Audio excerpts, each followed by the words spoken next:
అదే RTV app వార్తల్ని క్షణాల్లో చదివే అవకాశం ఉంటుంది. ఒక న్యూస్ పేపర్, ఒక టెలివిజన్ ఛానల్ మీ చేతుల్లో ఎప్పుడూ ఉంటాయి.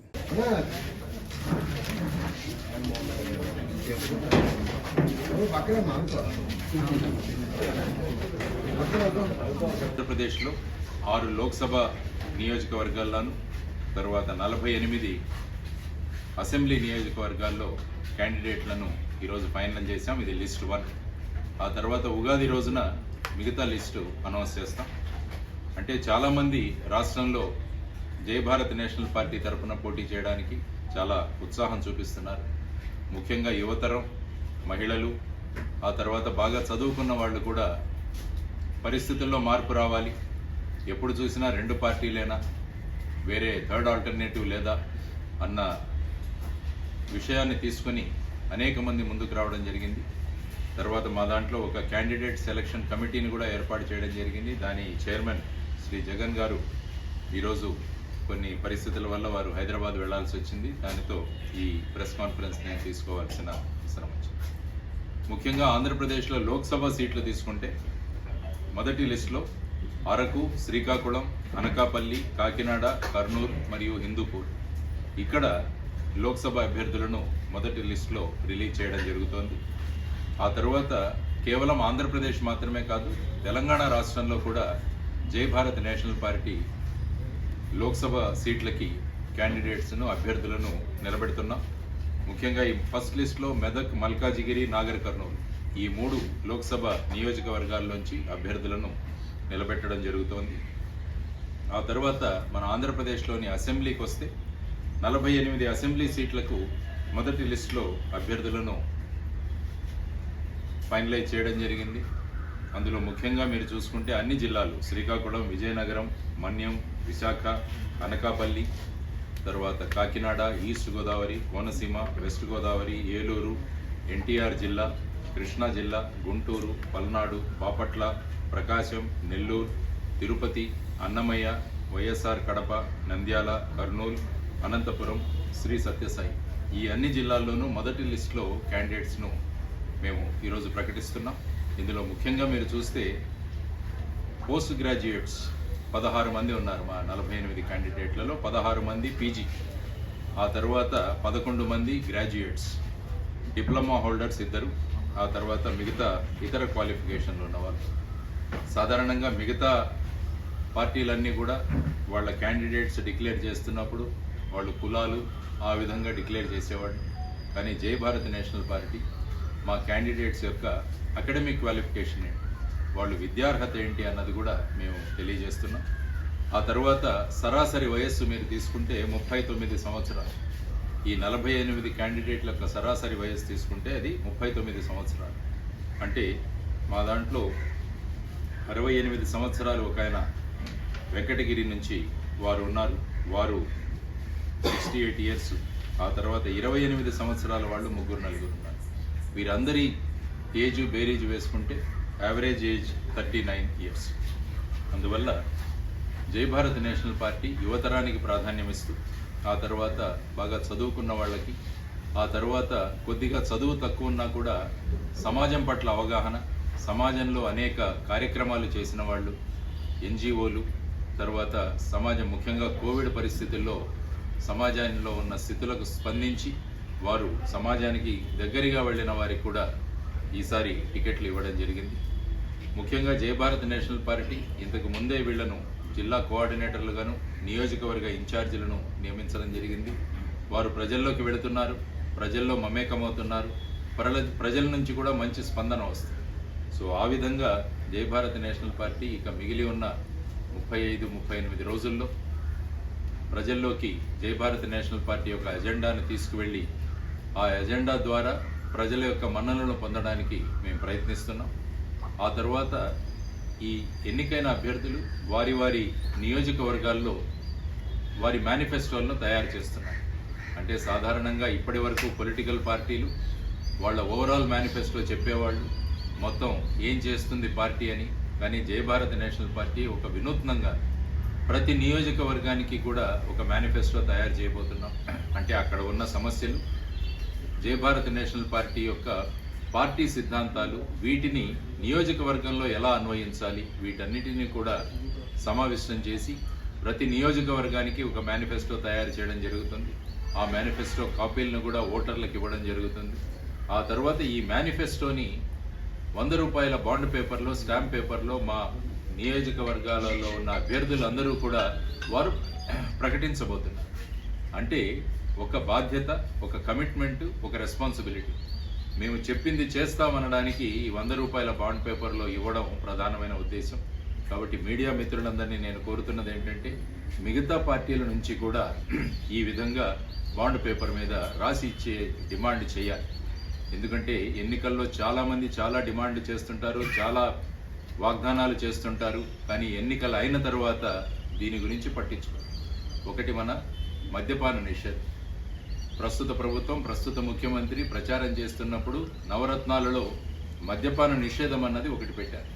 కానీ ఇప్పటికీ కూడా మద్యపాన నిషేధం అమలు అవ్వట్లేదు. దానికి తోడుగా పేమెంట్స్ అన్నీ కూడా క్యాష్ పేమెంట్స్ జరుగుతున్నాయి.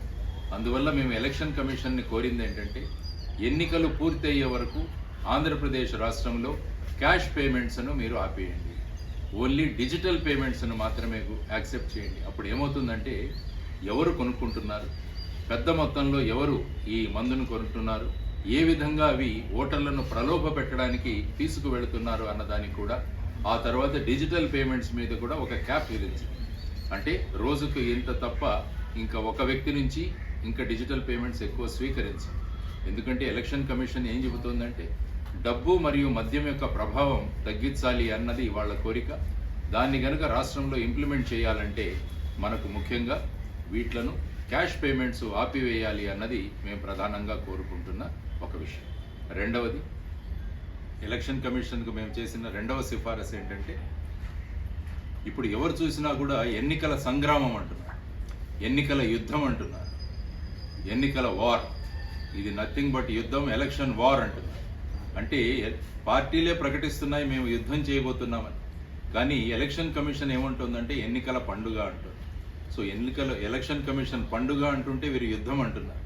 మరి ఈ రెండిటిని మనం సమన్వయించుకుంటే, అందువల్ల మేమేం కోరుతున్నామంటే జై భారత్ నేషనల్ పార్టీ మరియు మా ఏపీ యునైటెడ్ ఫ్రంట్ మన రాష్ట్రంలో ఉన్న అన్ని పోలింగ్ బూత్స్లో వెబ్ కెమెరాలు అరేంజ్ చేయాలి.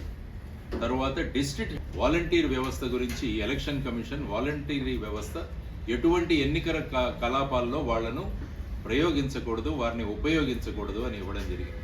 ఆ తర్వాత మొన్నటికి మొన్న పెన్షన్లు కూడా వాలంటీర్లు డిస్ట్రిబ్యూట్ చేయకూడదు.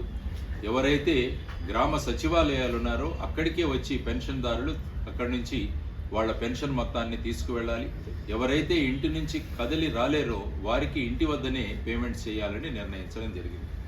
కానీ జై భారత్ నేషనల్ పార్టీ మరియు ఏపీ యునైటెడ్ ఫ్రంట్ కోరుకుంటున్నది ఏంటంటే వాలంటీర్లు గ్రామంలో ఉన్నంత వరకు వారికి ఎన్నికల డ్యూటీ ఇచ్చినా ఇవ్వకపోయినా, ఇంకా ఇవ్వకపోతే వాళ్ళు ఇంకా ఫ్రీగా ఉంటారు.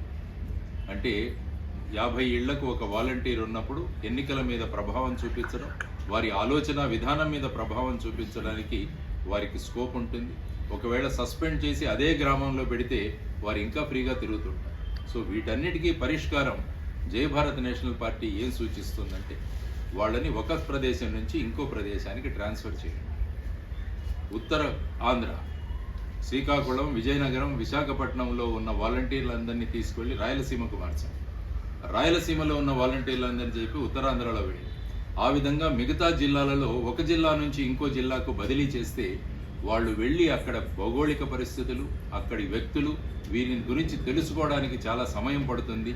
తర్వాత ఇప్పుడు వాళ్ళ దగ్గర ఉన్న ఫోన్లు ఇవన్నీ కూడా తీసేసుకోవడం జరిగింది.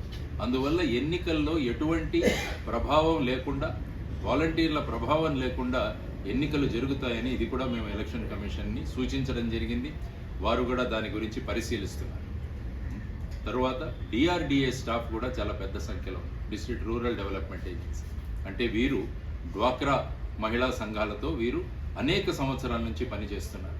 కాబట్టి వీరందరికీ కూడా వాళ్ళను ప్రభావితం చేసే అవకాశం ఉంది.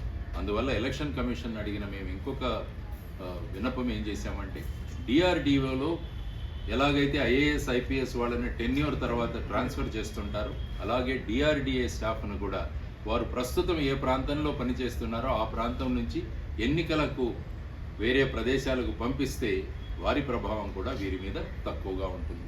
ఎందుకంటే ఎన్నికలు ఎప్పుడూ కూడా స్వేచ్ఛాయుత వాతావరణంలో నిష్పక్షపాతంగా జరగాలి అంటే ఇటువంటి చర్యలు తీసుకోవడం చాలా అవసరం. ఆ దిశగా ఎలక్షన్ కమిషన్ వారు అడుగులు వేయాలి అని మేము కోరుకుంటున్నాం. తరువాత ఇంకొకటి, మొదట ఎంపీ ఈవీఎం ఉంటుంది, ఆ తర్వాత ఎమ్మెల్యే ఈవీఎం ఉంటుంది. గత ఎలక్షన్లో నా అనుభవం ఏంటంటే చాలా చోట్ల మొదట ఎమ్మెల్యేకి సంబంధించిన ఈవీఎం ఉంచడం జరిగింది, ఆ తర్వాత ఎంపీకి సంబంధించిన ఈవీఎం. దానివల్ల ఏంటంటే చాలామంది ఓటర్లు కన్ఫ్యూజ్ అయ్యారు, ఎక్కడ వేస్తున్నాం, ఎవరికి వేస్తున్నాం. మీరు యాక్చువల్గా పోలింగ్ బూత్లో వెళితే ఆ ఈవీఎం దగ్గర ఇది ఎంపీనా ఎమ్మెల్యే అని కూడా స్పష్టంగా ఉండదు. మన ఈవీఎం నొక్కుతున్నప్పుడు ఎదురుగా ఎంపీ అని రాయండి, రెండవ ఈవీఎం దగ్గర ఎమ్మెల్యే అని వేయడానికి ఎన్నికల సంఘం ఫోటోగ్రాఫ్ కూడా పెడితే అప్పుడు స్పష్టంగా వాళ్ళు తీసుకోగలరు అన్నది ఒకటి. తర్వాత వీవీప్యాట్ లెక్కింపు, దీని గురించి కూడా సుప్రీంకోర్టులో వాదనలు వినిపించడం జరుగుతోంది. ఇప్పుడు ఉన్న రూల్స్ ప్రకారం ప్రతి అసెంబ్లీ నియోజకవర్గంలో ఎలక్షన్ కౌంటింగ్ మొదలు పెట్టే ముందు వాళ్ళు 5 ఈవీఎంలు 5 వీవీప్యాట్లు ర్యాండమ్గా సెలెక్ట్ చేయాలి. ఆ తర్వాత ముందు వీవీప్యాట్లు ఈవీఎంలను టాలీ చేయాలి. ఈ 2 టాలీ అయితే తప్ప కౌంటింగ్ మొదలు పెట్టకూడదు అన్నది ప్రస్తుతం ఉన్న నియమావళి. కానీ చాలా చోట్ల ఇది ఫాలో అవ్వట్లేదు. మొత్తం కౌంటింగ్ అయిన తర్వాత ఫైనల్గా ఈ విధమైన ప్రక్రియ చేస్తే దానివల్ల ప్రయోజనం లేదు. కానీ ఇప్పుడు సుప్రీంకోర్టులో జరుగుతున్న వాదనలు ఏంటంటే కేవలం 5 ఈవీఎంలు కాదు, ప్రతి ఈవీఎంతో పాటు వీవీప్యాట్ని కూడా కౌంట్ చేస్తే అది కరెక్ట్గా ఉందా లేదా అన్నది తెలుస్తుంది. దాని మీద కూడా సుప్రీంకోర్టు త్వరలో వారి నిర్ణయం ప్రకటించబోతున్నారు. మేము ఎందుకంటే జయభారత్ నేషనల్ పార్టీ ఎప్పుడూ కూడా ఎన్నికల ప్రక్రియ సుజావుగా జరగాలి, స్వేచ్ఛాయుత వాతావరణంలో జరగాలి, ఓటర్ అన్న వ్యక్తి తన అభిప్రాయాన్ని ఖచ్చితంగా వ్యక్తం చేసుకోవడానికి అటువంటి వాతావరణం కూడా ఉండాలి అని కోరుకుంటున్నాం. అందువల్ల సుప్రీంకోర్టులో జరుగుతున్న అనేక విషయాలు ఏవైతే మనం అందరం చూస్తున్నామో అవన్నీ కూడా ఈ ఎన్నికలను పారదర్శకంగా చేయడానికి ఉపయోగపడతాయి. ముఖ్యంగా ఎలక్టోరల్ బాండ్స్ గురించి కూడా మనం అంతా చూసాం. ఎలక్టోరల్ బాండ్స్ కూడా అది రాజ్యాంగ విరుద్ధమని సుప్రీంకోర్టు ప్రకటించడం జరిగింది. ఆ తర్వాత వచ్చే భవిష్యత్తులో ఎటువంటి ఎలక్టోరల్ బాండ్స్ కూడా ప్రింట్ చేయకూడదని, ఆ తర్వాత ఇప్పటికీ ఏవైనా పొలిటికల్ పార్టీలు ఎలక్టోరల్ బాండ్స్ని ఎన్కాష్ చేసుకోకుంటే, వాళ్ళను రోఖీకరణ చేసుకోకుంటే వాటిని తిరిగి ఇచ్చేయాలి అని చెబుతుంది. కానీ మేము సుప్రీంకోర్టుని ఏమడుగుతున్నామంటే, ఇప్పటి వరకు మీరు అన్నారు, ఇప్పటి వరకు ఎలక్టోరల్ బాండ్స్ ఏవైతే అన్నారో అవి రాజ్యాంగ విరుద్ధమైన. మరిన్ని వీడియోస్ కోసం ఛానల్ ని సబ్స్క్రైబ్ చేయండి, లేటెస్ట్ అప్డేట్స్ కోసం వాట్సాప్ ఛానల్ ని ఫాలో చేయండి అండ్ లింక్ డిస్క్రిప్షన్ లో ఉంది.